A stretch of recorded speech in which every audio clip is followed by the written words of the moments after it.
안녕하십니까?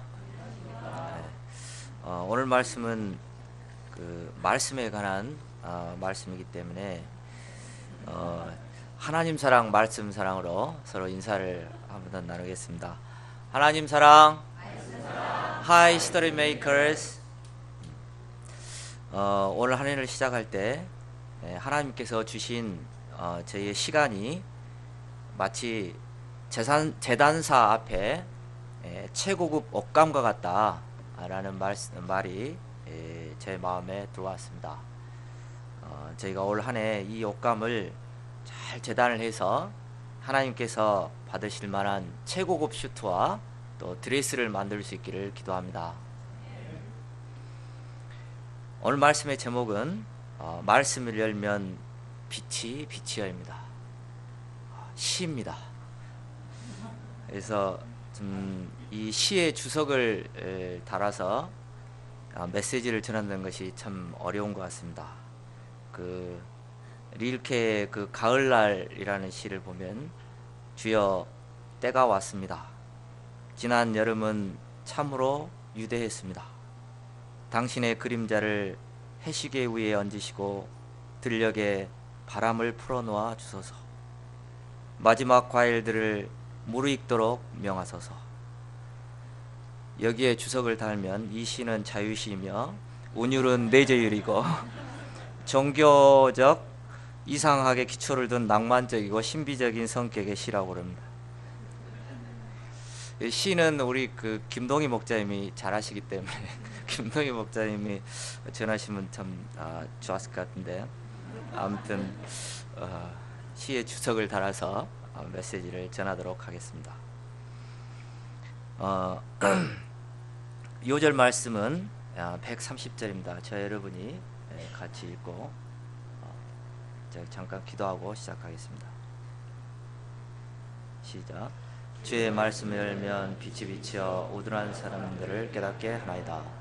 감사하신 하나님 아버지, 오늘 시편 말씀을 통하여서 좀 시인이 말씀을 통하여서 깨닫은 바 은혜가 무엇이고 시인의 기도 제목이 또 무엇인지 이 시간 저희가 또 겸손히 배우게 도와주시고, 무엇보다 시인의 말씀에 대한 열망을 배울 수 있도록 도와주시기를 간절히 기도합니다. 감사합니다. 예수님 이름으로 기도합니다. 시편 119편에는 말씀을 가리키는 총 8개의 단어가 나옵니다. 교훈, 율법, 증거, 법도, 율례, 또 계명, 판단, 말씀, 약속, 이 모두는 결국 말씀을 가리키는 공통점이 있습니다. 오늘 말씀은 시인의 고백과 기도의 형식으로 되어 있습니다. 그리고 총 3연으로 되어 있습니다. 전반부에서부터 보면 시인은 대적자로부터 멸시와 박해로 인해서 극심한 고통 가운데 있음을 알 수 있습니다. 그러나 그는 고난 중에서도 좌절하지 않고 하나님의 말씀을 붙들고 하나님께 감사하고 있습니다. 오늘 말씀을 통해서 시인이 고난 중에서도 말씀을 붙들며 받은 바 은혜가 무엇인지, 또 자신이 체험한 하나님의 말씀은 무엇인지, 또 마지막으로 시인의 간절한 기도 제목이 무엇이었는지 배울 수 있기를 기도합니다. 무엇보다 시인의 말씀을 향한 뜨거운 열망을 배울 수 있기를 기도합니다. 파트 1, 말씀의 빛이 비치어. 129절, 130절을 보십시오. 주의 증거들은 놀라움으로 내 영혼이 이를 지키나이다. 주의 말씀을 열면 빛이 비치어 우둔한 사람들을 깨닫게 하나이다. 시인은 하나님의 말씀이 놀랍다고 말합니다. 영어로 보면 원더풀하다는 것입니다. 하나님의 말씀은 왜 놀라운 것입니까? 주의 말씀을 열면 빛이 비치어 우둔한 인생들을 깨닫게 하기 때문입니다. 하나님께서 말씀을 열어서 우리에게 빛을 비추시면 우리 우둔한 인생들이 깊은 비밀을 깨닫게 됩니다. 말씀은 우리에게 인생의 목적과 의미가 무엇인지 가르쳐 줍니다. 또 하나님의 뜻과 하나님의 사랑과 또 나의 근본 문제가 무엇인지, 또 그 해결책이 무엇인지 제시해 주십니다. 그리고 말씀은 우리를 전혀 새로운 차원의 세계로 인도합니다. 말씀은 우리를 영의 세계로 인도합니다. 말씀은 우리를 생명의 세계로 인도해 줍니다. 말씀은 우리를 제사함과 은혜의 세계로 인도해 갑니다. 말씀은 우리를 진리의 길로 인도해 갑니다. 구체적으로 말씀은 우리를 하나님의 사랑의 세계로 인도해 줍니다. 성경은 인생들을 향한 하나님의 사랑의 편지라 할 수 있습니다. 말씀을 열면 빛이 비추어 우리에게 하나님의 사랑이 어떠한 건지 깨달아 알게 합니다. 인생들은 창조주 하나님을 배신하고 하나님을 떠났습니다. 누가복음에 보면 허랑방탕한 둘째 아들과 아버지 이야기가 나옵니다. 아버지는 이 아들을 심히 사랑하였습니다. 그런데 어느 날 둘째 아들에게 자유롭게 죄를 즐기면서 욕심대로 살고자 하는 마음이 생겼습니다. 그래서 아버지 가슴에 대못을 박으며 재산을 챙겨 아버지를 떠났습니다. 만약 우리에게 자녀가 어느 날 찾아와서 아버지, 저 죄 짓고 자유롭게 살고 싶으니까 아버지가 죽으면 저에게 줄 재산을 지금 주세요 하면 어떻게 하시겠습니까? 당장에 야옥방망이를 들고 뭐야? 뭐를 줘? 이런 뒷말은 너무 험하기 때문에 메시지상 생략하도록 하겠습니다. 그러나 그 아버지는 억장이 무너지는 슬픔을 참으며 이 아들이 떠날 수 있도록 허락해 주었습니다. 그리고 그때부터 수없이 많은 날들을 동구 밖에 나가서 아들이 떠난 길을 애타게 바라보고 가슴을 저리며 아들이 돌아오기를 기다렸습니다. 예전에 아들이 떠난다고 했을 때 다리 몽둥이를 분질러서라도 주저앉혀 놓았다면 이렇게 어렵고 힘든 사랑을 하지 않아도 되었을 것입니다. 아버지는 아들을 진정으로 사랑했기 때문에 아들이 떠날 수 있도록 허락해 주었고 또 스스로 어렵고도 힘든 사랑을 선택했습니다. 이 아버지의 사랑은 수준 높은 사랑이요 강한 사랑입니다. 하와는 하나님의 말씀은 대충 잊어버리고 사탄의 사탕말림 같은 말에 귀를 기울였습니다. 그러자 선악과를 따먹고자 하는 마음이 들었습니다. 그때 하나님께서 선악과를 향해 뻗어가는 하와의 손모가지를 분질러 버릴 수도 있었지만 그렇게 하지 않으셨습니다. 성경 말씀은 둘째 아들과 같이 아버지를 떠나 방황하는 인생들을 향한 하나님 아버지의 사랑으로 가득 차 있습니다. 성경은 말씀하고 있습니다. 하나님이 세상을 이처럼 사랑하사 독생자를 주셨으니. 하나님은 인생들을 너무나 사랑하셔서 결국 독생자까지 기꺼이 내어주셨습니다. 도대체 얼마를 사랑하게 되면 자기의 아들까지 내어주는지, 우리가 무엇이길래 그 아들까지 내어주시도록 사랑하시는지 알 수 없는 사랑입니다. 성경에 만약 제목을 단다면 성경, 하나님의 사랑의 편지, 부제, 그 사랑은 죽음같이 강하고 라고 붙일 수 있습니다. 이 하나님의 사랑을 깊이 체험하게 되면 그 어떤 죄인도 변화되지 않을 자가 없습니다. 이 사랑 앞에 서면 그 어떤 완악한 죄인이라도 마음이 녹아내릴 수밖에 없습니다. 하나님의 사랑이 우리 마음에 임할 때 우리의 삶은 기쁨과 감사로 넘치게 됩니다. 항상 마음 한구석이 뻥 뚫린 것 같이 비실비실 살던 자가 생명력이 충만한 자로 변화됩니다. 인생의 목적과 의미를 몰라 방황하던 자가 믿음의 용사가 되어 스피릿 넘치는 인생을 살게 됩니다.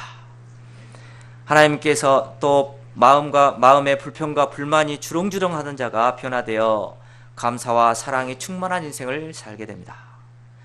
하나님께서 말씀을 열어 빛을 비추시고 하나님의 그 깊은 사랑의 세계로 올 한 해 더욱더 인도하여 주시기를 기도합니다. 또 말씀은 죄사함과 부활의 세계로 우리를 인도합니다. 사람들은 자신이 불행한 것이 현재의 상황 때문이라고 생각합니다. 통장에 잔고가 얼마 없어서, 또 좋은 직장이 안 생겨서, 학점이 안 좋아서 불행한 것이라고 생각합니다. 그러나 인생들이 진정 불행하게 된 이유는 죄와 죽음 때문입니다. 죄는 문둥병처럼 인간 내면에 있는 하나님의 형상을 파괴하고 사람을 추하게 만듭니다. 죄는 사람을 두렵게 합니다. 사람들은 일생 동안 자신들이 지은 죄로 인해서 고통하면서 살아갑니다. 결국 죄는 사람을 사망으로 인도합니다. 죄를 치료할 수 있는 약은 세상 어디에도 없습니다. 누구도 그 어떤 것도 어떤 사상도 우리를 죄와 사단의 권세로부터 구원할 수 없습니다.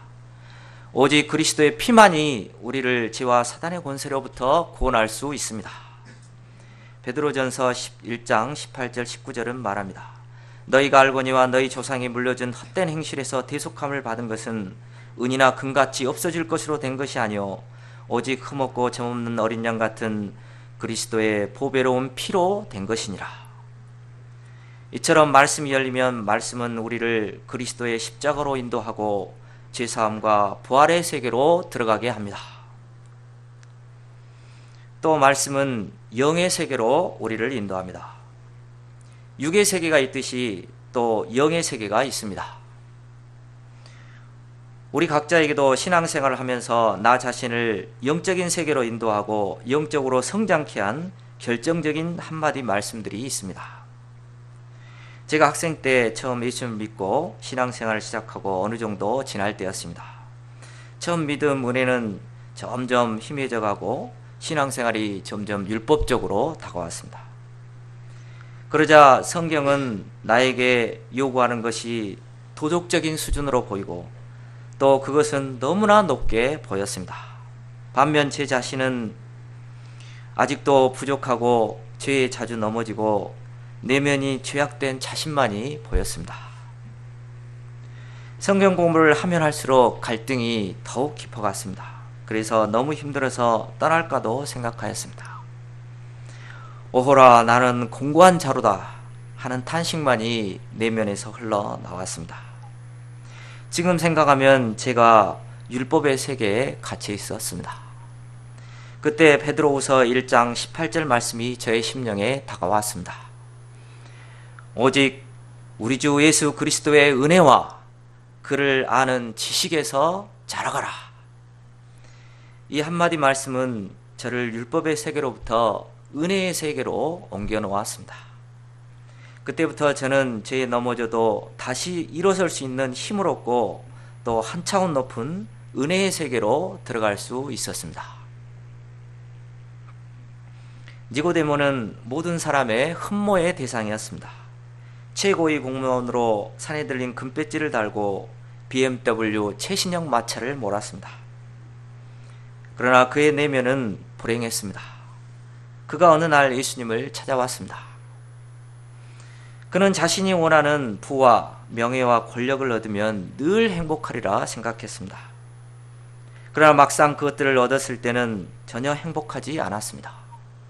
오히려 성취한 뒤에 오는 공허감과 절망감이 그를 엄습하였습니다. 영국의 노벨 문학상을 받은 바 있는 버나드 쇼는 이렇게 말했습니다. 인간의 절망에는 두 가지가 있다. 하나는 실패했을 때 오는 절망이고 다른 하나는 성공했을 때 오는 절망이다. 참으로 무서운 것은 전자가 아니고 후자다. 실패할 때 절망은 다시 노력해서 극복할 수 있지만 성공 후의 절망은 그 어떤 것으로도 메꿀 수 없기 때문입니다. 니고데모는 열심히 노력해서 성공의 정점에 섰으나 그 후부터 그의 인생은 정점에서 미끄러져 내려가는 내리막길이었습니다. 명성이 그만큼 컸던 만큼 삶의 고통은 더욱 컸습니다. 예수님은 이런 그의 내면을 꿰뚫어 보시고 말씀하셨습니다. 진실로 진실로 내게 이르노니 사람이 거듭나지 아니하면 하나님 나라를 볼 수 없느니라. 예수님은 그의 마음에 하나님 나라가 없음을 보셨습니다. 그의 마음에 하나님 나라가 없기 때문에 아무리 원하는 것을 다 얻어도 행복이 없음을 아셨습니다. 그 마음에 하나님 나라가 있는 자와 없는 자는 판이하게 다릅니다. 그 마음에 하나님 나라가 있는 자는 험한 세상을 살면서도 그 심령에 말할 수 없는 영적 기쁨과 하늘나라의 평화를 맛보며 살아갑니다. 또한 어떤 역경에 처할지라도 슬퍼하거나 절망하지 않습니다. 허무주의와 운명주의에도 시달리지 않습니다. 그 마음에 하나님 나라가 있기 때문에 항상 기뻐하고 범사에 감사하고 하나님 나라에 대한 산소망으로 즐거워합니다. 환경에 구애받지 않고 어디를 가든 천국을 맛보며 살아갑니다. 그러나 그 마음에 하나님 나라가 없는 자들은 무엇을 하나 행복이 없고 아무리 좋은 환경에 있어도 지옥을 맛보며 살아갑니다. 땅콩 봉지를 안 따줬다고 비행기에서 내리라고 합니다. 또한 육신의 세계에서는 세월이 흐르면 어쩔 수 없이 늙어가고 노화되면서 사람들은 절망하고 낙심하게 됩니다. 그러나 영적 세계에서는 놀랍게도 나이가 들어서도 나이와 상관없이 무한히 성장할 수 있는 은혜를 누릴 수 있습니다. 고린도후서 4장 16절은 말합니다. 그러므로 우리가 낙심하지 아니하노니 우리의 겉사람은 낡아지나 우리의 속사람은 날로 새로워지는도다. 이처럼 말씀 안에는 진귀한 보화들이 가득 차 있습니다. 말씀이 열려 빛이 비추일 때 우리가 이 세계로 들어갈 수 있습니다. 그런데 문제는 나에게 이 말씀이 잘 열리지 않는다는 것입니다. 왜 나에게는 말씀이 잘 열리지 않는 것입니까?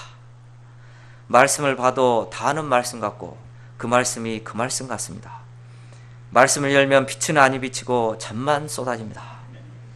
언제부터인가 말씀을 들어도 맹숭맹숭하고 말씀만 뒤적뒤적합니다.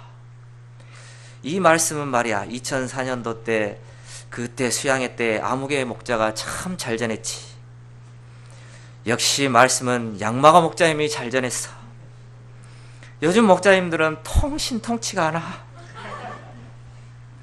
그러면 말씀이 문제입니까? 아니면 신통치 않은 메신저가 문제입니까? 말씀이 문제가 아니라 우리의 자세가 문제입니다. 129절을 보십시오. 주의 증거들은 놀라움으로 내가 이를 지키나이다.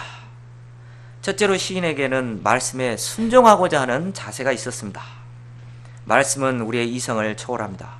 말씀은 경외의 대상입니다. 말씀은 겸손하게 내가 우둔한 자임을 인정하고 말씀대로 순종하고자 할 때 열리고 빛을 비추어 줍니다. 그러므로 내 마음에 드러여져 있는 교만과 불순종의 커튼을 열고 겸손히 말씀 앞에 엎드려야 합니다. 그리고 말씀에서 빛이 비추일 때까지 간절히 붙들어야 합니다. 둘째, 시인에게는 말씀에 갈급한 심정이 있었습니다. 내가 주의 계명을 사모함으로 내가 입을 열고 헐떡였나이다. 이는 마치 고기 맛을 본 강아지가 더 달라고 식탁 옆에서 입을 열고 헐떡거리는 것과 같습니다. 이 속담에 고기도 먹어본 사람이 더 잘 먹는다는 말이 있습니다. 시인은 말씀의 진수를 맛보고 알았기 때문에 말씀을 더 알고 더 맛보고자 하는 소원으로 충만했습니다. 어떤 사람이 행하는 것을 보면 그 사람의 마음의 소원이 무엇인지 알 수 있습니다. 재물의 소원이 있는 자는 온갖 소적을 가져다가 재테크를 연구하고 재물 늘릴 방법을 연구합니다. 게임의 소원이 있는 자는 틈만 나면 PC방으로 달려가고 PC방을 소원합니다. 당구를 처음 배울 때는 방에 누우면 천장이 당구다이로 보이고 밥상에 젓가락이 큐대로 보입니다. 이렇듯 사람은 소원을 쫓아 행하는 존재입니다. 말씀은 목마른 사슴이 시냇물을 찾듯이 말씀에 갈급한 자, 말씀을 사모하는 자, 영적으로 성장하고자 하는 소원이 있는 자에게 열리고 빛을 비치웁니다. 마태복음 7장 7절에서 예수님은 약속하셨습니다. 구하라, 그리하면 너희에게 주실 것이요, 찾으라, 그리하면 찾아낼 것이요, 문을 두드리라, 그리하면 너희에게 열릴 것이니 하고 약속하셨습니다. 우리가 올 한 해 영적 소원, 말씀에 대한 소원을 회복하고 말씀의 세계, 영적인 세계로 나아갈 수 있기를 기도합니다. 저는 이 말씀 가운데 시인의 영적인 소원으로 소원이 충만함에 큰 은혜를 받았습니다. 또 전에 어떤 선교사님이 식사하던 자리에서 요즘 무슨 재미로 사세요? 하고 물어보신 것이 생각이 났습니다. 내가 무슨 재미로 사는가? 선교사님은 요즘 성경 말씀을 연구하는 재미로 푹 빠져 있다고 하였습니다. 그리고 세상 사람들은 도대체 무슨 재미로 사는지 이해할 수 없다고 말씀하셨습니다. 내가 세상 돌아가는 것과 나의 업무와 세상 잔재에는 관심과 소원이 있지만 정작 말씀과 영적인 성장에는 무관심한 자신을 발견하게 되었습니다. 그리고 무엇보다 저에게 필요한 것이 영적으로 성장코자 하는 영적인 소원을 회복하는 것임을 깨닫게 됩니다. 제가 올 한 해 한 단계 차원 높은 영적인 세계로 들어가고자 하는 소원 가운데 말씀을 맛보고 또 말씀의 재미의 세계로 들어갈 수 있기를 기도합니다. 이처럼 충만한 영적 소원 가운데 말씀에 굳게 설 때 어떤 제약도 나를 주관하지 못하게 됩니다. 133절을 보십시오. 나의 발걸음을 주의 말씀에 굳게 세우시고 어떤 제약도 나를 주관하지 못하게 하소서. 말씀에 굳게 선다는 것은 말씀을 확고히 붙드는 것을 말합니다.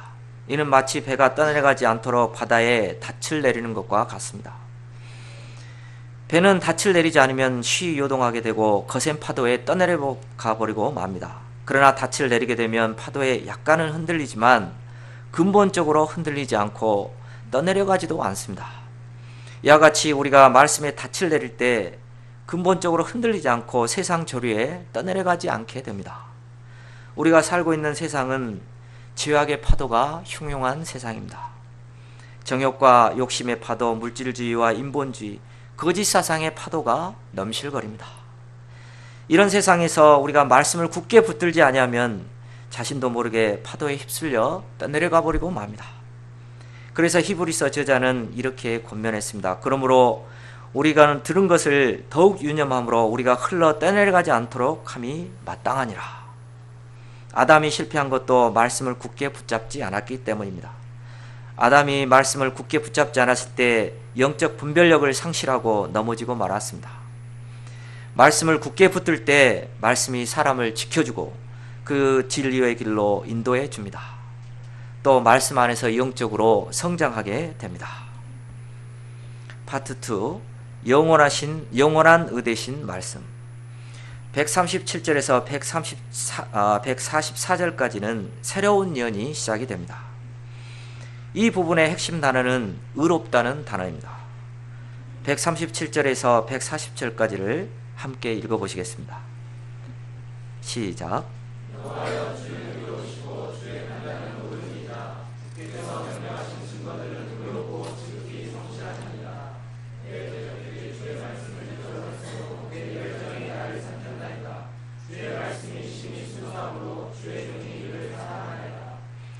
의롭다, 옳다 하는 단어는 애곡됨이나 치우침이 없다는 뜻입니다. 하나님은 성품 자체가 의로우신 분입니다. 따라서 하나님께서 행하시는 일이나 그 말씀 또한 항상 의롭고 옳은 것입니다. 그러므로 우리는 하나님 말씀을 절대적으로 신뢰할 수 있습니다. 때로는 우리의 주위의 상황이 불이하게 보일 때가 있습니다. 하박국 선지자는 여호와께서 의로우시다면 왜 악인이 창성하는가 불만을 토로했습니다. 요나는 원수 니느웨 백성들을 질명을 하시기는커녕 그들에게 회개의 기회를 주시는 하나님이 불의하시다고 생각했습니다. 사람은 저마다 여러 가지 이유로 주의 의로우심을 의심하고 불만을 제기합니다. 그러나 인간의 눈으로 볼 때 단기적으로는 이해가 안 될 때가 있지만 결정적으로 보면 하나님은 항상 의로우시고 의롭게 결정하십니다. 또 하나님의 말씀은 지극히 성실합니다. 성실하다는 것은 변함이 없고 견고하고 흔들림이 없다는 뜻입니다. 사람의 지식은 아무리 훌륭한 것일지라도 시대와 상황이 변하면 함께 변합니다. 또 감정에 따라 수시로 변합니다. 사회에 큰 사건이 터지면 엄마들은 항상 말합니다. 공부가 대수냐? 이렇게 건강한 네가 최고지. 그러던 엄마가 시험 때만 되면 돌변하고 들들 볶아댑니다. 길게도 안 가고 아침에 다르고 저녁에 다릅니다. 그러나 하나님의 말씀은 지극히 성실하여서 변함이 없습니다. 어떤 시대에 어떤 상황에도 동일한 말씀입니다. 그러므로 하나님의 말씀은 우리가 전적으로 믿고 따를 수 있습니다. 또 하나님의 말씀은 100% 순수합니다. 불순물이 녹아들어 있지 않습니다. 사람의 말은 한 번 듣고도 뒤로 다시 한번 생각해 봐야 합니다. 왜냐하면 거짓되고 꼼수가 많기 때문입니다. 그러나 하나님의 말씀은 거짓이 없고 영원토록 변화없고 진실됩니다. 그대로 이루어집니다. 순수한 보석처럼 귀합니다. 시편 12장 6절에서는 여호와의 말씀은 순결하며 흑도간 위에 7번 단련한 은같도다 하였습니다. 사단의 음성은 순수하지 않습니다. 수많은 사람들이 사단의 말에 들어가서 넘어가서 망했습니다. 사단의 말은 사탕발림이지만 그 속에 거짓과 속임수가 있습니다. 그러나 우리 주님은 우리를 속이지 않습니다. 믿고 순종하는 자에게는 말씀은 약속대로 반드시 이루어집니다. 그러므로 주님의 말씀과 약속은 믿을 수 있습니다. 튼튼한 인생의 집을 짓고 싶다면 이처럼 지극히 성실한 주님의 말씀 위에 세워야 합니다. 물질 위에 세운 집, 세상 가치관이나 사람의 인정 위에 세운 집은 결국 무너지지만 주님의 말씀 위에 세운 집은 비가 오고 바람이 불어도 결코 무너지지 않습니다. 그러나 말씀대로 살고자 하는 시인이 평탄한 생활을 한 것만은 아니었습니다. 그에게 실제 생활 문제에서 어떠한 어려움이 있었습니까? 첫째, 사람들의 핍박이 있었습니다. 141절을 보십시오. 내가 미천하여 멸시를 당하나 주의 법도를 잊지 아니하였나이다.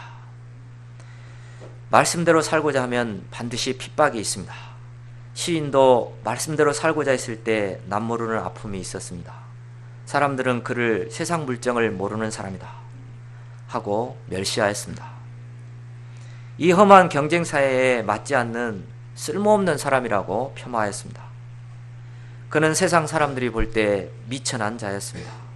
돈도 없고 권력도 없고 지위도 없었습니다. 그래서 사람들은 그를 무시했습니다. 세상에서는 뭔가 권력, 지위, 재물이 있어야 존귀해 보입니다. 이렇게 사람들의 무시를 받으면 두려움이 들고 한편으로 슬픈 마음이 들기도 합니다. 그래서 슬그머니 말씀을 놓아버리고 세상 가치관을 쫓아가기 쉽습니다. 그러나 시인은 비록 멸시를 당하고 비현실적인 사람이라고 무시를 당해도 주의 법도를 잊지 않았습니다. 오히려 더 말씀을 붙들고 살았습니다. 그가 어떻게 이렇게 할 수 있었을까요? 142절을 보십시오. 다 같이 읽겠습니다. 시작. 하나님의 말씀만이 의요 진리임을 확신하였습니다. 말씀대로 살 때 현실에서 조금의 아픔은 있지만 하나님께서 전국에 인생의 승리를 주실 것을 확신하였습니다. 사도 바울은 이런 신자들의 삶을 다음과 같이 유로하고 있습니다. 진리의 말씀과 하나님의 능력으로 의의 무기를 좌우에 가지고 영광과 욕됨으로 그러했으며 악한 이름과 아름다운 이름으로 이러했느니라. 우리는 속이는 자 같으나 참되고 무명한 자 같으나 유명한 자요 죽은 자 같으나 보라 우리가 살아있고 징계를 받는 자 같으나 죽임을 당하지 아니하고 근심하는 자 같으나 항상 기뻐하고 가난한 자 같으나 많은 사람을 부유하게 하고 아무것도 없는 자 같으나 모든 것을 가진 자로다. 둘째, 시인에게는 환난과 우환이 있었습니다. 143절을 보십시오.